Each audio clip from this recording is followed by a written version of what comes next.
This session is titled Your Death Plan or End of Life Plan. In our time together, we will explore what is a death plan, what to consider, how to prepare, final days, some contemplations, and something I call your life portfolio. I am so glad you are here. As a pioneer of contemporary holistic death style, I am here to dispel fears, demystify death, and offer language to embrace it more easily. To do death well, we must live well, both externally and in our internal world. The more intimate we become with our own mortality, the richer our lives become. I advocate for creating personal death or end-of-life plans. This involves deciding how you want your last days to unfold, what should happen when you stop breathing, and how your loved ones will be cared for in the aftermath. As a certified death midwife, I guide you through this process, helping you create a meaningful and rich experience for yourself and those involved. We must trust that death is meaningful regardless of our beliefs.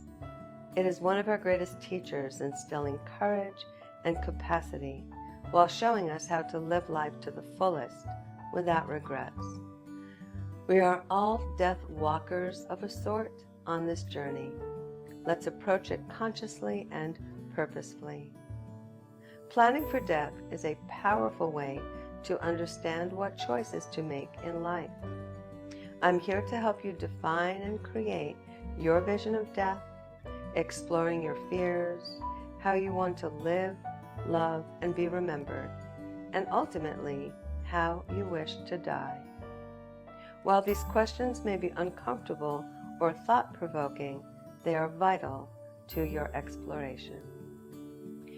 Preparing for death means different things to each person, reflecting on our unique individuality. By engaging in this conversation and creating a better death style, we open ourselves to a more profound understanding of life and of ourselves. Although most people express that they would prefer to die at home, only about 1/3 of adults have any kind of advanced directives that clearly express their wishes for end-of-life care. One of the kindest things you can do for yourself and those close to you is to think through and write out your end-of-life wishes. We call this a death plan or an end-of-life plan. I am here to help you ask the question, what do I really want my death to look like? An unusual question, but one to contemplate. What else is possible, or what does doing death differently mean? Whether you lean toward natural burials, having your form cremated, or even donating your body to science, writing your death plan now will give your loved ones priceless peace of mind when they need it the most. And because creating your end-of-life plan can feel overwhelming, I'm available to help you navigate the options and select what's right for you. When you take the time to complete this process, you are taking the time to have a say in the legacy you want to leave behind. Letters written to specific friends and family, or videos recorded, sometimes rituals to be included in the funeral service, can all be a part of crafting this death plan. As we begin to embrace death as a part of life and consciously choose what we want it to look like, we will need to make some decisions, or at least begin to imagine what we want. So, things that people do to prepare, part of the death plan. For many, it's about healing their relationships. They consider who they loved, how they loved, and were they loved. It's about having intimate conversations with the people we love. For many, it's about creating the deathbed. How do you want your final days to be? Who is there with you? What smells or sounds do you want? What do you want it to look like? We can create our death plan to fulfill our wishes, and we can decide whether we want to be buried or cremated and why. For others, it's about getting your affairs in order. This involves a comprehensive approach that goes beyond basic legal paperwork. True preparedness includes crucial documents like advanced healthcare directives, power of attorney forms, post or DNR orders provide clear guidance for medical professionals, and advanced care planning and a detailed death plan ensure your wishes are known. Making funeral choices and developing a final disposition plan complete the process. This thorough strategy covers all aspects of end-of-life planning, ensuring again your wishes are clear and honored, and providing peace of mind for you and your loved ones. For some, preparing for death is about the unfinished business of living, all the things that are left undone in life. Contemplate this and see what comes up for you. For so many, it's about afterlife. Many people start to question what lies ahead. They begin to explore the unknown and talk with others. Spiritual and religious beliefs can become more important than ever. Conversations with others can be helpful to support the person who is looking at their last days. By sharing how you want to be treated in the face of death, you can ease the transition for the people you love, which also can support them at a tender time. This also helps them become more accepting of death as a part of life. Preparing for death also enriches us to live more fully and to make decisions that are beneficial. It's really about what's happening on the inside and the quality of our life.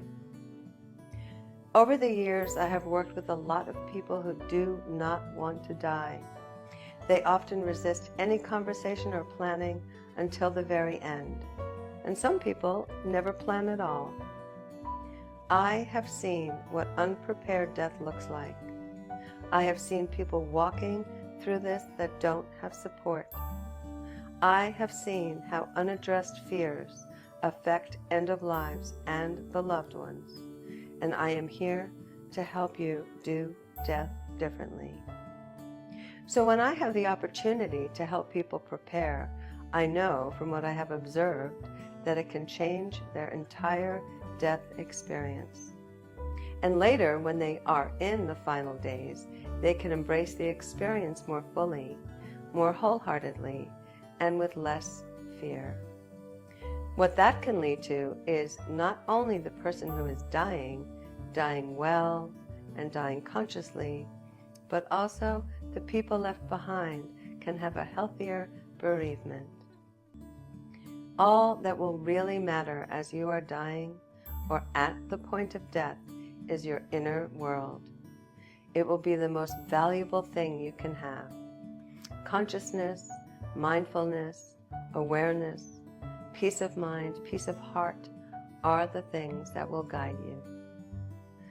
Imagine your own death for a moment. Don't push it away. It can happen at any time. I suggest for 5 minutes a day for the next week, just contemplate how that feels for you. What rises? What comes forward? And how does it feel? Dying well on your own terms, prepared and supported, can be your greatest act. It will absolutely be one of the kindest gifts you can give to the people that truly love you. Really, dying is an inside job. It doesn't matter how much you own or how much you've accomplished. There is an expression we say in Hawaii, "He who dies with the most toys still dies." And it's so true. Remember, in ancient cultures, especially cultures living closer to nature, death is not a fearful thing. It is their friend. It is accepted. It is respected and embraced as a part of life. These cultures have been caring for their dead as a part of life for aeons.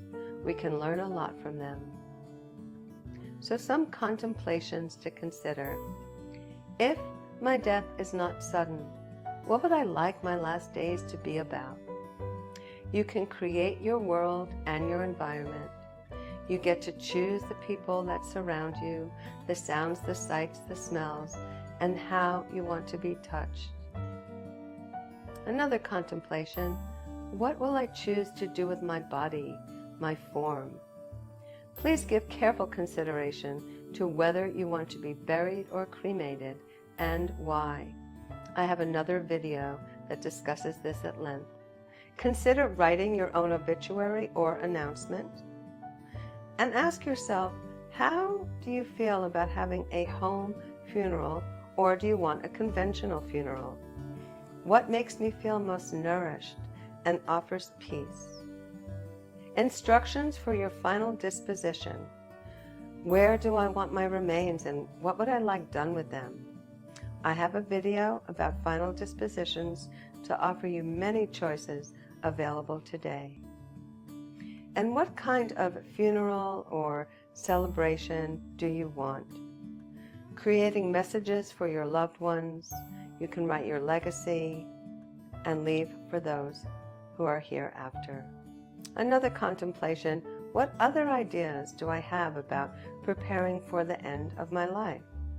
This is for you and you. There is no right and no wrong. It can give deep peace to your loved ones to be able to know what you dreamed in and knowing that they are making your wishes come true. It can also help them heal, especially in the more tender moments after you cross over. I offer a comprehensive list of things to tend to called your life portfolio.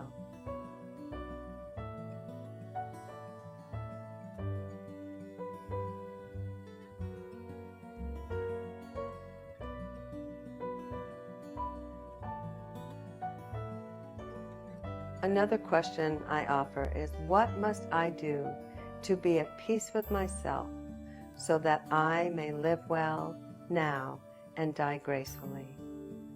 I encourage you to fill in the mortar between the bricks. Enjoy life knowing your affairs are in order as you leave an invaluable gift to yourself and your loved ones. Few experiences are as intimate as witnessing the transition from a loved one's last breath to the final, inevitable stillness of death. This rite of passage is as monumental as birth. It is a profound moment for all who are present. And though the bond you shared in life ends, your emotional connection and memories live on. There is no right way to grieve or to heal. It is important you take the time you need.